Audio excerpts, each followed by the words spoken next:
दोस्तों, आप सभी का स्वागत है मेरे यूट्यूब चैनल पे। और आज हम करेंगे हमारी क्लास 12th इंग्लिश का चैप्टर नंबर 4 विस्तास बुक से, जिसका नाम है द एनिमी। इस चैप्टर के जो ऑथर हैं उनका नाम है पर्ल सीडेनस्ट्राइकर बक। इनको इनके चाइनीज़ नेम साई जेंजू के नाम से भी कई जगह जाना जाता है। ये एक अमेरिकन राइटर हैं और इन्होंने नॉवलिस्ट के रूप में भी उपाधि प्राप्त की है। इनका जन्म 26 जून 1892 को हुआ था और ये 6 मार्च 1973 को मर गई थी, यानी इनकी मृत्यु हो गई थी। अब चैप्टर को पढ़ने से पहले हमें इसका एक ओवरव्यू मिलता है कि चैप्टर के अंदर ऑथर द्वारा क्या क्या बताया गया है, तो उसके बारे में हम कुछ जानते हैं।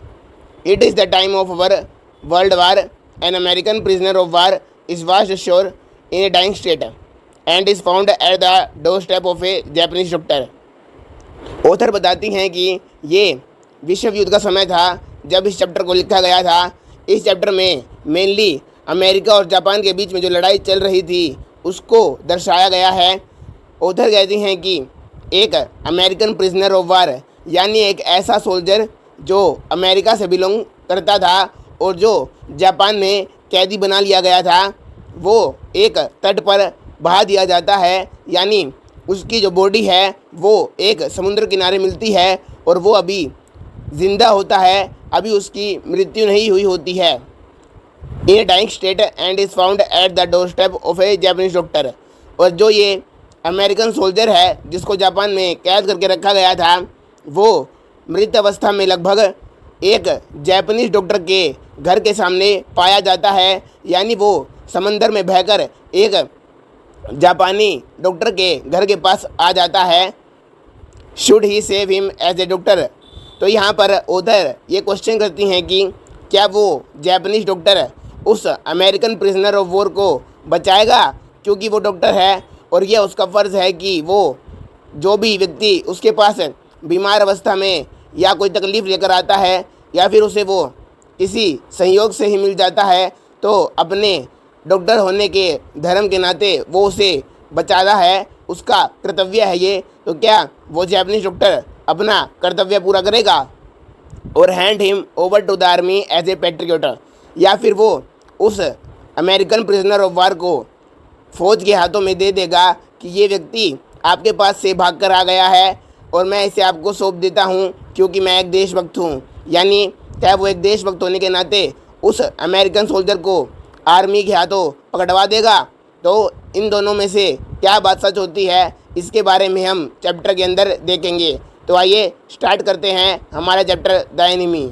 आज हम इस चैप्टर का केवल कुछ हिस्सा यानी पार्ट 1 करेंगे। तो इस चैप्टर के अंदर जो कुछ मेन कैरेक्टर्स हैं आप उनके बारे में जान लीजिए।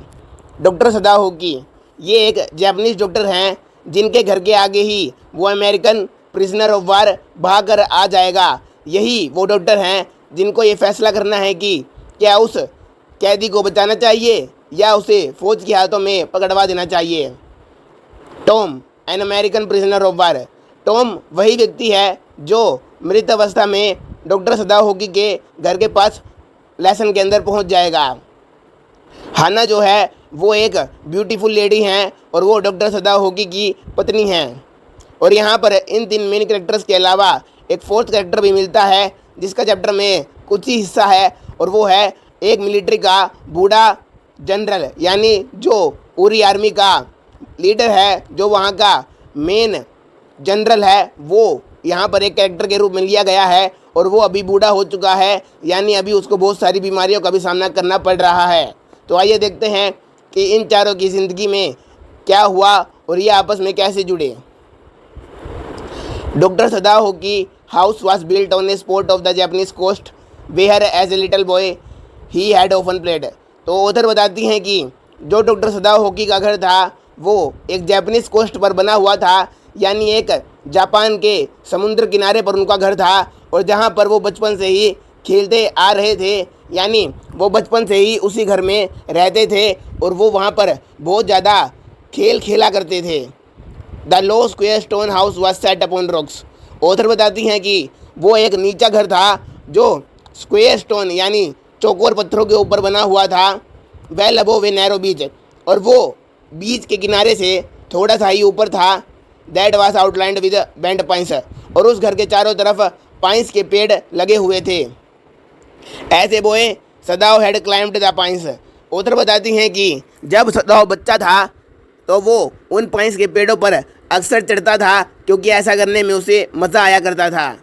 Supporting himself on his bare feet, वो पाइंस के पेड़ पर नंगे पैर ही चढ़ जाता था, यानी जब वो पाइंस के पेड़ पर चढ़ता था तो उसके पैरों में कोई चप्पल या जूते नहीं होते थे, वो बिना चप्पल और जूतों के ही उस पेड़ पर चढ़ जाता था।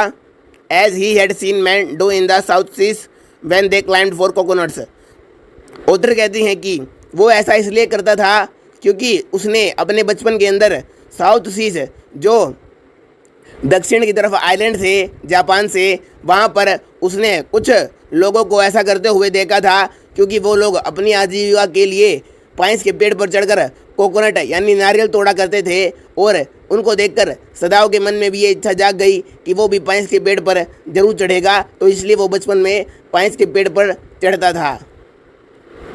His father had taken him often to the islands of those seas, author बताते हैं कि जो सदाव के पिता थे वो अक्सर सदाव को साउथ सीज के आइलैंड पर ले जाया करते थे।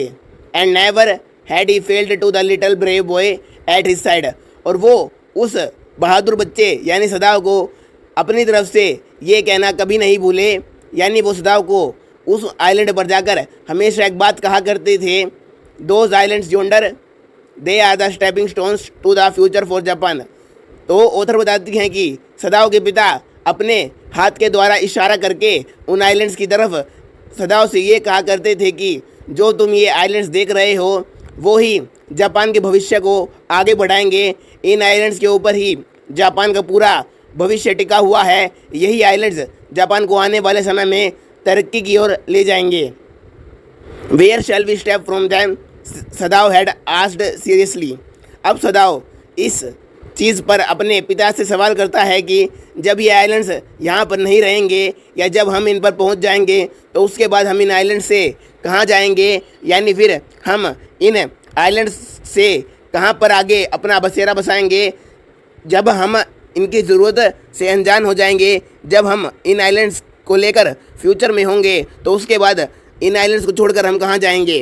Who knows his father had answered, तो उसके पिता आप कहते हैं कि क्या पता, अभी ये आइलैंड्स तो हैं परंतु जब ये नहीं होंगे, जब हम इन पर पहुंच जाएंगे और इसके बाद कहीं और जाना होगा तो पता नहीं क्या होगा। Who can limit our future, सदाव के पिताजी कहते हैं कि हमारे भविष्य को कोई भी नियंत्रित नहीं कर सकता, कोई भी उसे रोक नहीं सकता या एक निश्चित सीमा के अंदर बांध नहीं सकता। जब ये आइलैंड्स नहीं होंगे तो कहीं ना कहीं तो हमारा भविष्य आगे जाएगा ही, तो उसका हमें इंतज़ार रहेगा। It depends on what we make it, और उसके पिता कहते हैं कि ये चीज़ हम पर निर्भर करती है कि हम अपने भविष्य को कैसे बनाएंगे, हम अपना आने वाला कल कैसे लिखेंगे। Sadao had taken his this into his mind as he did everything his father said, तो जो कुछ भी बातें सदाव के पिता ने की थी, सदाव ने उन्हें अपने मन के अंदर अच्छी तरह से बिठा लिया था। सदाव्स फादर हु नेवर जोक्ड और प्ले विद हिम, तो ऑथर बताती हैं कि जो सदाव के पिता थे वो उसके साथ कभी भी कोई जोक नहीं किया करते थे, वो उसके साथ कभी भी नहीं खेला करते थे। But who went spend infinite pains upon him, परंतु उन्होंने सदाव के लिए बहुत सारे दुख दर्द उठाए थे, यानी बेशक वो अपने बच्चे के साथ कभी भी ना खेले हों, परंतु ऐसा नहीं है कि वो अपने बेटे से प्यार नहीं करते थे, उन्होंने उसके लिए कई सारी कुर्बानियाँ दी थी। Who was his only son, और वो सदाव उनका एक लौता बेटा था। सदाव knew that his education was his father's chief concern, तो ऑथर बताती हैं कि सदाव ये बात जानता था कि उसके पिताजी के लिए सबसे महत्वपूर्ण बात उसकी शिक्षा है, यानी सदाव के पिताजी बहुत सारा दुख दर्द इसलिए झेल रहे थे ताकि वो अपने बेटे को अच्छी तरह से पढ़ा के उसे एजुकेटेड बनाकर एक बड़ा इंसान बना सकें। For this reason he had been sent at the age of 22 to America, और अपनी एजुकेशन के लिए ही सदाव के पिता ने अपने बेटे सदाव को 22 साल की उम्र में अमेरिका पढ़ने के लिए भेज दिया। To learn all that could be learned of surgery and medicine, उसके पिताजी ने उसे 22 साल की उम्र में अमेरिका में सब कुछ सर्जरी और दवाइयों के बारे में पढ़ने के लिए भेजा था ताकि वो एक अच्छा डॉक्टर या सर्जन बन सके। He had come back at the age of 30, and before his father died, he had seen Sadao became famous not only as a surgeon but as a scientist. Author बताती हैं कि 30 साल की उम्र में सदाओ अमेरिका से वापस लौट आया और उसके पिताजी के मरने से पहले वो एक बहुत बड़ा सर्जन और एक साइंटिस्ट बन गया था। यानी सदाओ के पिताजी का जो सपना था वो उनके जीते जी पूरा हो गया था। जब वो मरे तो उनको पता था कि उनका बेटा अब एक बहुत बड़ा सर्जन और साइंटिस्ट बन चुका था। Because he was perfecting A discovery which would renders wounds entirely clean. Author बताती हैं कि जो सदाओ है वो क्योंकि एक साइंटिस्ट था इसलिए ही वो एक ऐसी खोज कर रहा था जो कि घाव को पूरी तरह से ठीक कर दे। यानी यदि कोई व्यक्ति बुरी तरीके से जख्मी हो जाए तो वो सदाओ जो है उसकी चोट को फ़ौरन ही ठीक कर सकता था। वो ऐसी दवाई को बनाने में लगा हुआ था। Because of this reason he had not send abroad with the troops. और इसी चीज़ के कारण उसको विदेशों में नहीं भेजा गया। यानी जब वहाँ पर अमेरिका और जापान के बीच में जंग छिड़ गई, जब वर्ल्ड वार कंप्लीट हो रही थी पूरी दुनिया के अंदर, तब सदाओ को एज ए डॉक्टर वहाँ के सोल्जर्स की सेवा करने के लिए नहीं भेजा गया, क्योंकि वो एक ऐसी डिस्कवरी कर रहा था जिससे आने वाले भविष्य में जापान को ही फ़ायदा होता। इसलिए उसे वहाँ पर जंग के स्थान पर ना भेजकर घर पर ही रखा गया ताकि वो अपनी जो डिस्कवरी है उसे कंप्लीट कर ले और जापान को फ़ायदा पहुँचाए। Also he knew there was some slight danger that the old general might need an operation for a condition for which he was no being treated medically. इसके अलावा एक और रीज़न था जिसके कारण सदाओ को वहाँ पर जंग के मैदान में नहीं भेजा गया। वो ये रीज़न था कि जो बूढ़ा मिलिट्री जनरल था, जो वहाँ का आर्मी का हेड था, वो बूढ़ा होने के कारण किसी बीमारी से जूझ रहा था और वो अपने ऑपरेशन के लिए किसी और अन्य डॉक्टर पर भरोसा नहीं कर सकता था, क्योंकि वहाँ पर सदाओ ही ऐसे डॉक्टर थे जो इतने एजुकेटेड थे और इतने काबिल थे। तो इसलिए ही मिलिट्री जनरल ने उन्हें जंग के मैदान में नहीं जाने दिया ताकि वो उनकी वहाँ पर ट्रीटमेंट कर सके, ताकि वो उनका इलाज वहाँ पर जारी रखें और वो मौत के मुंह से बाहर निकल जाएं। यानी सदाओ को उन्होंने अपने फ़ायदे के लिए भी जंग के मैदान में नहीं जाने दिया। And for this possibility Sadao was being kept in Japan. और इन्हीं दोनों रीजंस के कारण सदाओ को जापान में ही रखा गया, यानी उसे दूसरे देशों में जंग के लिए नहीं भेजा गया। Clouds were rising from the ocean now. अब ऑथर सदाओ के घर का कुछ डिस्क्लेमर यानी कुछ डिस्क्रिप्शन दे रही हैं।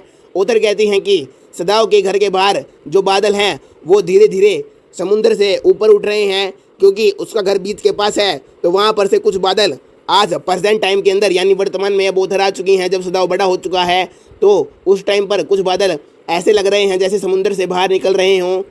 The unexpected warmth of the past few days had at night drawn heavy fog from the cold waves.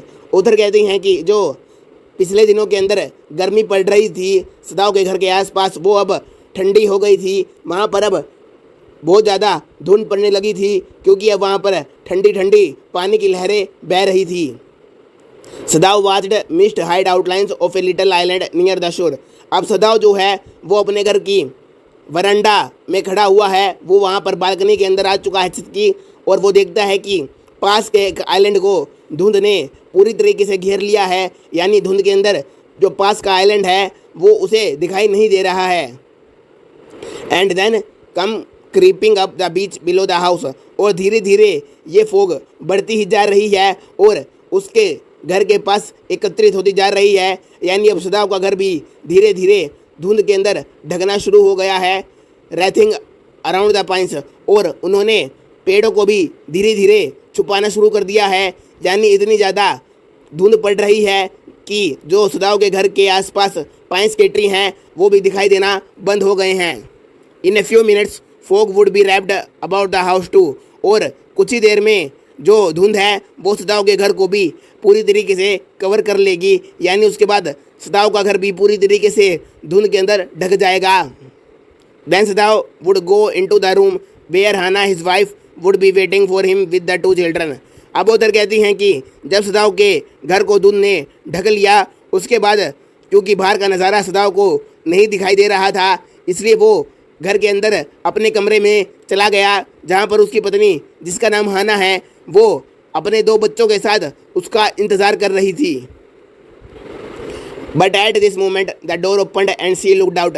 और इसी समय जब सदाव कमरे की तरफ बढ़ रहा था, उसी समय उसकी पत्नी ने रूम का दरवाज़ा खोल दिया और बाहर देखा। A dark blue woollen haori over her kimono. और सदाव ने देखा कि जो उनकी पत्नी हाना है उन्होंने एक गाढ़े ब्लू रंग का हेरोई पहन रखा है अपनी जैपनीज ड्रेस किमोनो के ऊपर। हेरोई आमतौर पर उस खुले कोट जैसे एक क्लोथ को कहा जाता है जो किमोनो के ऊपर पहना जाता है। She came to him affectionately. Author बताती हैं कि जो हाना है वो सदाव की तरफ बहुत ही प्यार भरे ढंग से आई and put her arm through his as he stood smiled and said nothing.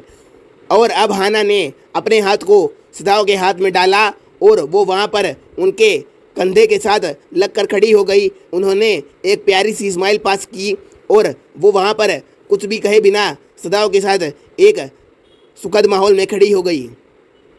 He had met Hana in America. Author बताती हैं कि सदाव हाना से अमेरिका के अंदर मिले थे, यानी उन दोनों की मुलाकात जापान में नहीं हुई थी, वो दोनों अमेरिका में पढ़ने के लिए गए हुए थे। और जब सदाव अमेरिका में सर्जरी और मेडिसिन की पढ़ाई कर रहे थे उसी टाइम पर उन्होंने हाना को देखा था। But then he had waited to fall in love with her until he was sure she was Japanese. Author कहती हैं कि परंतु उन्होंने प्यार में पड़ने से पहले उनके साथ ये बात का निश्चित कर लिया कि वो जैपनीज हैं, यानी जो सदाव है वो केवल जैपनीज लड़की से ही शादी करना चाहते थे। और जब उन्होंने हाना को देखा तो पहले उन्होंने उसके बारे में इंफॉर्मेशन निकाल कर ये निश्चित कर लिया कि पहले वो जैपनीज हैं या नहीं। अगर वो जैपनीज नहीं होती तो सदाव उनके साथ प्यार में नहीं पड़ते, परंतु क्योंकि वो जैपनीज थी इसी कारण सदाव ने उनके साथ रिलेशनशिप को कंटिन्यू करने के बारे में सोचा। His father would never have received her unless she had been pure in her race. Author बताते हैं कि ऐसा इसलिए था क्योंकि जो सदाव के पिता थे वो कभी भी उस लड़की हाना को अपनी बहू के रूप में एक्सेप्ट नहीं करते अगर वो जापान से ना होती, यानी सदाव के पिताजी केवल एक जापानी लड़की को ही अपने घर की बहू बनाना चाहते थे। और इसी कारण से सदाव भी उनके पिताजी की बात मानते थे और इसी कारण उन्होंने हाना के साथ प्यार में पड़ने से पहले ये निश्चित कर लिया कि वो जापानीज हैं या नहीं। He wondered often whom he would have married if he had not met Hana.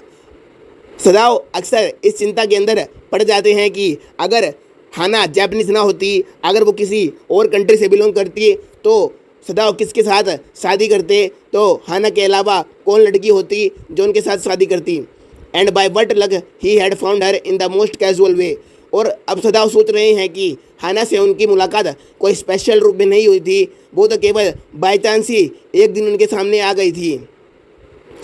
Eight an American professor house named Harley. Author बताती हैं कि सदाव और हाना की मुलाकात एक अमेरिकन प्रोफेसर के घर पे हुई थी जिसका नाम हार्ली था। The professor and his wife had been kind people anxious to do something for their few foreign students. Author बताती हैं कि जो प्रोफेसर हार्ली थे और जो उनकी पत्नी थी प्रोफेसर हार्ली की, वो दोनों बहुत अच्छे व्यक्ति थे और वो दोनों जो विदेश से बच्चे अमेरिका में पढ़ने के लिए आते थे उनके लिए कुछ अच्छा करने के बारे में सोचते थे, यानी वो सोचते थे कि इन बाहर के बच्चों का कुछ भला हो जाए हमारे होने से, यानी वो केवल उन बच्चों की मदद करना चाहते थे। एंड द स्टूडेंट्स दो board had accepted this kindness. परंतु जो वहाँ पर बच्चे आते थे वो प्रोफेसर की मदद लेने में इतने इच्छुक नहीं थे, यानी वो अपना गुजारा खुद ही कर सकते थे, परंतु क्योंकि प्रोफेसर उनको अपने घर पर कभी कभी इनवाइट कर लिया करते थे एक गेट टुगेदर पर, तो उनके इस प्यार भरे निमंत्रण को वो कभी ठुकरा नहीं पाते थे, वो सभी विदेश से आए हुए बच्चे। इसलिए वो प्रोफेसर की दयालुता को एक्सेप्ट करके उनके पास उनसे मिलने चले जाया करते थे। Sadao had often told Hana how nearly he had not gone to professor Harley's house that night. Sadao अक्सर हाना को ये बताया करते थे कि कैसे वो उस दिन जिस दिन वो हाना से मिले प्रोफेसर की हार्ली के घर पर नहीं जाना चाहते थे, यानी जिस रात प्रोफेसर हार्ली के घर पे सदाव और हाना की मुलाकात हुई उस रात असल में सदाव का मन प्रोफेसर के घर पर जाने का बिल्कुल भी नहीं था। The rooms were smaller the food was so bad, the professor's wife so voluble. Author बताती हैं कि सदाओ वहाँ पर इसलिए नहीं जाना चाहते थे क्योंकि प्रोफेसर हार्ली के घर के जो कमरे थे वो बहुत छोटे छोटे थे और वहाँ पर इतने सारे बच्चों में घुटन सी होने लग जाती थी। वहाँ का जो खाना मिलता था उन्हें वो बहुत ही वाहियात था, यानी सदाओ को प्रोफेसर के घर का खाना जो उनकी पत्नी बनाती थी वो पसंद नहीं था, और जो उनकी पत्नी थी वो भी बहुत ही बातूनी थी, यानी वो फिजूली वहाँ पर बातें किया करती थी उनके साथ, जबकि वो वहाँ पर बातें करने में इंटरेस्टेड नहीं थे। But he had gone and there he had found Hana. परंतु उधर कहती हैं कि फिर भी सदाओ उनकी काइंडनेस को देखकर उनके घर पर चले गए और उन्हीं के घर पर उनको हाना दिखी और उनकी पहली मुलाकात वहाँ हुई। ए न्यू स्टूडेंट, हाना उस टाइम वहाँ पर एक न्यू स्टूडेंट थी जो प्रोफेसर हार्ली के घर पर उस दिन पहली बार आई थी और उसी दिन सदाओ ने उन्हें उनके घर पर देख लिया। And had felt he would love her if he it were all at possible. Author बताती हैं कि उन्हें देखते ही सदाओ ने सोचा कि वो उनके साथ प्यार में पड़ सकते हैं, यानी पहली नज़र में उनको हाना के साथ प्यार हो गया और उन्होंने सोचा कि अगर ये लड़की जापानीज़ होगी तो मैं इसके साथ शादी अवश्य करूँगा, परंतु अगर ये जापानीज़ नहीं होगी तो मैं इसके साथ प्रेम में नहीं गिरूँगा। Now he felt her hand on his arm and was aware of the pleasure. Author बताती हैं कि अब प्रेजेंट टाइम में जब हाना की शादी सदाओ से हो चुकी है और वो दोनों अपने घर के वरांडा में खड़े हुए हैं तो हाना अपना हाथ सदाओ के हाथ में महसूस करती है और मन ही मन खुश हो रही होती है इन पुरानी बातों को सोचकर। Even though they had been married years enough to have the 2 children.